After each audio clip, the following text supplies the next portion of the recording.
सभी को मेरा नमस्कार। आशा करती हूँ आप सभी अच्छे होंगे। चैनल को शेयर करें, सब्सक्राइब करें। निम्नलिखित में से राजेंद्र यादव की कहानी कौन सी है? जहाँ लक्ष्मी कैद है। राजेंद्र यादव रचित कहानियाँ जहाँ लक्ष्मी कैद है, लहरें और परछाइयाँ, एक दुनिया, समानांतर, देवताओं की मूर्तियाँ, खिलौने, खेल खिलौने, अभिमन्यु की आत्महत्या, कमलेश्वर द्वारा रचित कहानियाँ, तलाश, राजा निर्बंशिया, कस्बे का आदमी, खोई हुई दिशाएं, मांस का दरिया, बयान, आज़ादी मुबारक। मोहन राकेश द्वारा रचित कहानियाँ, एक और जिंदगी, इंसान के खंडर, नए बादल, जानवर और जानवर, फौलाद का आकाश। जैनेंद्र द्वारा रचित कहानियाँ, एक दिन, हत्या, खेल, फांसी, अपना अपना भाग्य, बाहुबली, वातायन। लड़कपन था तब मैं उसके समक्ष था, हममें कोई भेद न था। यह पद पाकर मैं अब केवल उसकी दया के योग्य हूँ। वह मुझे अपना जोड़ नहीं समझता। वह बड़ा हो गया है, मैं छोटा हो गया हूँ। यह निम्नांकित में से किस कहानी का अंश है? किस कहानी का अंश है?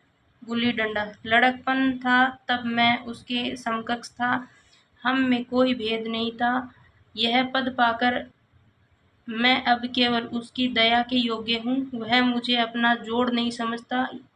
वह बड़ा हो गया है, मैं छोटा हो गया हूँ। यह प्रेमचंद द्वारा रचित गुल्ली डंडा कहानी का अंश है। निम्नलिखित में से कौन सी कहानी प्रेमचंद युग में ही प्रतिष्ठा प्राप्त कर चुका था? जैनेंद्र ने ऐसे कहानीकार हैं जो प्रेमचंद युग में ही प्रतिष्ठा प्राप्त कर चुके थे। जैनेंद्र ये कहानियों के माध्यम से पहली बार हिंदी साहित्य में व्यक्ति को महत्व मिला। जैनेंद्र द्वारा रचित कहानी संग्रह फांसी, वातायन, दो चिड़िया, एक रात, नीलम देश की राजकन्या, ध्रुव यात्रा, पाजेब जयसंधी। प्रेमचंद जी की किस कहानी में बाल चरित्र का अनोखा वर्णन है? ईदगाह में। प्रेमचंद की कहानी ईदगाह में बाल चरित्र का अनोखा वर्णन है। बाल मनोविज्ञान पर आधारित ईदगाह कहानी प्रेमचंद की उत्कृष्ट रचना है। इसमें मानवीय संवेदना और जीवनवत मूल्यों के तथ्यों को जोड़ा गया है। सुमेलित कीजिए।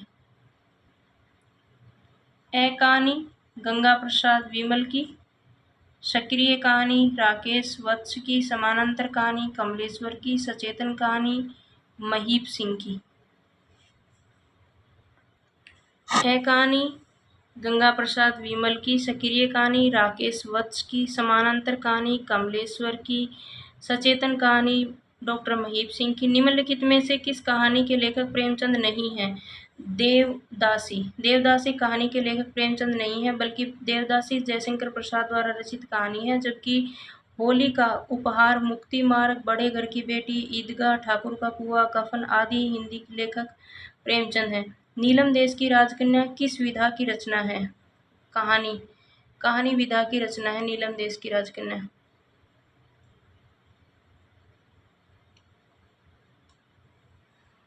नीलम देश की राजकन्या कहानी विधा की रचना है। इस कहानी संग्रह में रचनाकार जैनेंद्र है। जैनेंद्र द्वारा रचित अन्य कहानी संग्रह फांसी, वातायन, दो चिड़िया, एक रात, ध्रुव यात्रा, पाजेब जयसंधी आदि। जैनेंद्र की प्रथम कहानी खेल विशाल भारत में प्रकाशित हुई, किंतु जैनेंद्र ने फोटोग्राफी को अपना प्रथम कहानी माना है। निम्नलिखित कहानियों में से कौन कहानी जैनेंद्र कुमार कृत है?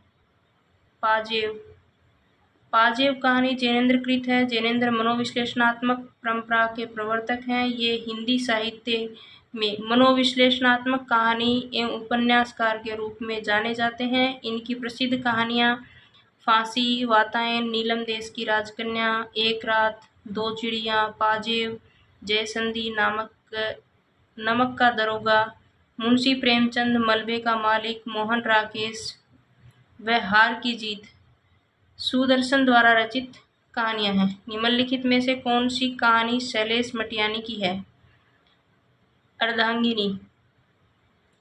अर्धांगिनी शैलेश मटियानी द्वारा लिखित एक प्रेम की कहानी है। शेष माता का हृदय, फोटो, बेटों वाली विधवा, होली का उपहार प्रेमचंद द्वारा लिखित कहानियां हैं। शैलेश मटियानी द्वारा लिखित कुछ कहानी संग्रह इस प्रकार हैं। दो दुखों का एक सुख, नाच जमूरे नाच, हारा हुआ जंगल में मंगल, महाभोज, चील प्यास और पत्थर बर्फ की चट्टानें आदि। जबरा कुत्ता प्रेमचंद की किस कहानी का पात्र है? पूस की रात। जबरा कुत्ता प्रेमचंद की कहानी पूस की रात का पात्र है। इस कहानी के अन्य पात्र हल्कू, मुन्नी, कफन कहानी में घीसू, माधव, बुदिया आदि प्रमुख पात्र हैं। प्रकाशन वर्ष के अनुसार निम्नलिखित कहानियों का सही अनुक्रम है। दो बैलों की कथा, बड़े भाई साहब, कफन और क्रिकेट मैच। दो बैलों की कथा 1931, कफन बड़े भाई साहब 1934, कफन 1936, क्रिकेट मैच 1936। प्रकाशन वर्ष के अनुसार निम्नलिखित कहानी संग्रहों का सही अनुक्रम है। शरणार्थी, परिंदे, कामरेड का कोट, डायन। शरणार्थी 1948, अगे परिंदे 1960, निर्मल वर्मा, कामरेड 1993, सृंजय, डायन 1998, भीष्म सानी। प्रेमचंद की ईदगाह कहानी में हामिद की दादी का नाम क्या है? अमीना। प्रेमचंद की कहानी ईदगाह में प्रमुख बाल पात्र हामिद की दादी का नाम अमीना है। अर्थात आर्थिक अभाव बाल मन की सभी अभिलाषाओं को दबाकर प्रौढ़ की भांति सोचने पर कैसे विवश कर देता है। ईदगाह कहानी में हामिद के माध्यम से प्रेमचंद यही संदेश प्रस्तुत करता है। बड़े भाई के चरित्र को मनोवैज्ञानिक विश्लेषण पर आधारित प्रेमचंद की कहानी कौन सी है? बड़े भाई साहब। बड़े भाई के चरित्र के मनोविश्लेषण पर आधारित प्रेमचंद की कहानी बड़े भाई साहब है। इनकी अन्य चर्चित कहानियां ईदगाह, पंच परमेश्वर, बूढ़ी काकी, सदगति, बड़े घर की बेटी, पूस की रात इत्यादि। प्रेमचंद नाम से इनकी पहली कहानी बड़े घर की बेटी दिसंबर 1910 जमाना में प्रकाशित हुई है। प्रेमचंद के तीसरे दौर की कहानियां किस श्रेणी में आती हैं? यथार्थवादी में। प्रेमचंद के तीसरे दौर की कहानियां यथार्थवादी श्रेणी में आती हैं। प्रेमचंद अपने लेखन की परंपरा दौर में आदर्शवादी थे तथा आदर्शवादी कहानियां भी लिखते थे, किंतु बाद में गांधीवादी विचारधारा से होते हुए यथार्थवादी दृष्टिकोण अपना लिए। चंद्रदत्त शर्मा गुलेरी की कौन सी कहानी को कहानी कला की दृष्टि से उत्कृष्ट माना जाता है? उसने कहा था। चंद्रदत्त शर्मा गुलेरी द्वारा लिखित कहानी उसने कहा था 1915 कहानी कला की दृष्टि से उत्कृष्ट माना जाता है। कहानी का प्रकाशन सरस्वती पत्रिका 1915 में हुआ था। यह कहानी प्रथम विश्व युद्ध की पृष्ठभूमि पर लिखी गई प्रेम संवेदना की कहानी है। निम्नलिखित पंक्तियों में प्रेमचंद की किस कहानी से ली गई है? ईश्वरी एक बड़े जमींदार का लड़का था और मैं एक गरीब कलर का जिसके पास मेहनत मजदूरी के सिवा और कोई जायदाद न थी। हम दोनों में परस्पर बहस होती रहती थी। मैं जमींदार की बुराई करता, उन्हें हिंसक पशु और खून चूसने वाले जोंक और वृक्षों की चोटी पर फूलने वाला बंजा कहता। वह जमींदारों का पक्ष लेता, पर स्वभावगत उसका पहलू कुछ कमजोर होता था। नशा। ये नशा से ली गई है। प्रेमचंद की कहानी नशा से अवतरित है। इनमें से कौन सी कहानी प्रेमचंद की नहीं है? आकाशदीप नहीं है। आकाशदीप जयशंकर प्रसाद की कहानी है। पूस की रात, घास वाली और गुल्ली डंडा प्रेमचंद की कहानियां हैं। घीसू और माधव प्रेमचंद की किस कहानी के पात्र हैं? कफन कहानी के पात्र हैं। घीसू माधव प्रेमचंद की कफन कहानी के पात्र हैं। कफन दलित चेतना पर लिखित यथार्थ कहानी है। ठाकुर का कुआं, मंत्र तथा पूस की रात सभी प्रेमचंद की कहानियां हैं। निम्नलिखित में से कौन सा युग्म संगत है? राजा निर्वंशिया, कमलेश्वर, जिंदगी और जोंक, अमरकांत, बंद गली का आखिरी मकान, धर्मवीर भारती, इंसान के खंडहर, मोहन राकेश। कहानी लेखन में निम्नलिखित में से किस तत्व की आवश्यकता नहीं होती है? यथासंभव तुक और लय का ध्यान रखना आवश्यक नहीं होता। भाषा शैली की प्रस्तुति में मौलिकता आवश्यक है। अनुभव और संवेदना की प्रवीणता, वर्णनात्मकता का संवाद। कहानी एक गद्य विधा है, उसके लेखन में यथासंभव तुक और लय का ध्यान आवश्यक तत्व नहीं है। तुक या लय का ध्यान काव्य में दिया गया है, ये छंद का विषय है। निम्नलिखित में से किस कहानी के रचनाकार निर्मल वर्मा हैं? लंदन की एक रात। निर्मल वर्मा की कहानी लंदन की एक रात। इनकी अन्य प्रमुख कहानियां परिंदे, कव्वे और काला पानी, जलती झाड़ी। दूधनाथ सिंह की कहानियां सपाट चेहरे वाला आदमी, सुखांत, माई का शोक गीत, नमो अंधकार, धर्म क्षेत्र, कुरुक्षेत्र, निष्कासन।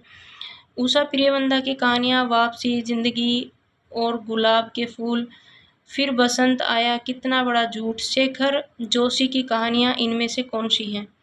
शेखर जोशी की कहानी कोसी का गठवार शेखर जोशी की कहानी है। मांस का दरिया कमलेश्वर है। जहाँ लक्ष्मी कैद है राजेंद्र यादव। बंद गली का आखिरी मकान धर्मवीर भारती। निम्नलिखित में से कौन कौन प्रेमचंद की कहानियों के पात्र हैं? पंडित बुधराम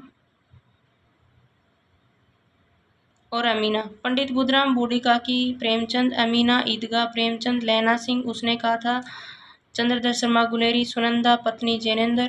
जानवी कहानी के लेखक कौन है? जैनेन्द्र कुमार। जानवी कहानी के लेखक जैनेन्द्र कुमार है। जैनेन्द्र की अन्य प्रमुख कहानियां पत्नी, पाजेब, खेल, फांसी, एक रात, नीलम देश की राजकन्या, अपना अपना भाग्य, एक कैदी, मास्टर जी, गदर के नाम, गदर के बाद।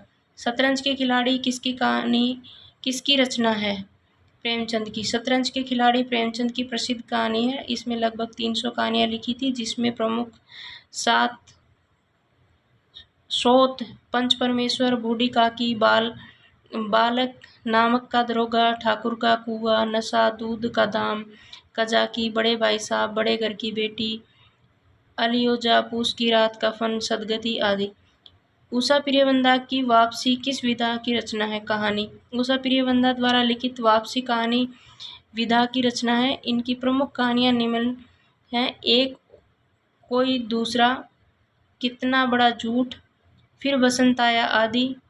सिक्का बदल गया किसकी कहानी है? कृष्णा सोबती। सिक्का बदल गया कहानी की लेखिका कृष्णा सोबती है। इनकी एक अन्य कहानी बादलों के घेरे में। शिवानी की प्रमुख कहानियां लाल हवेली, पुष्पहार, अपराधिनी, रथ्या, रति विलाप, स्वयं सिद्धा। ममता कालिया की प्रमुख कहानी छुटकारा, मुखौटा, बोलने वाली औरत, सीट नंबर 6। मृदुला गर्ग की कहानियां कितनी कैदें, समागम, डेफोडिल जल रहे हैं ग्लेशियर से, टुकड़ा टुकड़ा आदमी, मेरे देश की मिट्टी, आहा आदि। इस वीडियो में इतना ही और कहानी चैप्टर कंप्लीट हुआ। आगे आता है निबंध, जो कि करेंगे हम अगले वीडियो में। चैनल को शेयर करें, सब्सक्राइब करें और सब्सक्राइबर्स को शेयर करें जो हिंदी पढ़ने वाले हैं उन लोगों के साथ में। हाँ, मैं मानती हूँ बहुत अच्छे वीडियो नहीं बनाती हूँ, पर ऐसा भी नहीं कि आप सुन ही नहीं सकते। वीडियो को सुन भी सकते हैं, समझ भी सकते हैं। जो लोग फर्स्ट बार पढ़ रहे हैं उनके लिए थोड़ा डिफ़िकल्ट है। मैं मानती हूँ कि लगता है मेरा ही कम है, आप लोगों को मुझसे ज़्यादा आता है, इसलिए मैं इसकी रीडिंग लगा रही हूँ। सिर्फ आप लोग समझ भी सकते हैं, सुन भी सकते हैं और पढ़ भी सकते हैं। अगर कोई ध्यान से सुनेगा तो आराम से पढ़ सकता है। मैंने 2018 में मेरी साइकोलॉजी बहुत वीक थी, तो उस समय पे मैंने एक साइकोलॉजी की प्लेलिस्ट देखी थी। उस प्लेलिस्ट में को मैंने 3-4 बार पढ़ा। तो पढ़ते वक्त मैंने ये नहीं सोचा कि मेरे को समझ में आ रहा। पहली बार में मेरे को कुछ भी समझ में नहीं आया, दूसरी बार में आधी चीज़ें समझ में आ गई, तीसरी बार में कम्प्लीटली समझ में आ गया। और हम 8-10 लड़कियों ने एग्ज़ाम दिया था, मेरे साथ में रहने वाली लड़कियों ने, उनमें सबसे ज़्यादा मार्क्स साइकोलॉजी में मेरे ही थे। इसीलिए मैं आपको कहना चाहूँगी कि एक बार अगर वीडियो समझ में नहीं आता है तो दूसरी बार, तीसरी बार, चौथी बार याद हो जाएगा बार बार सुनने से।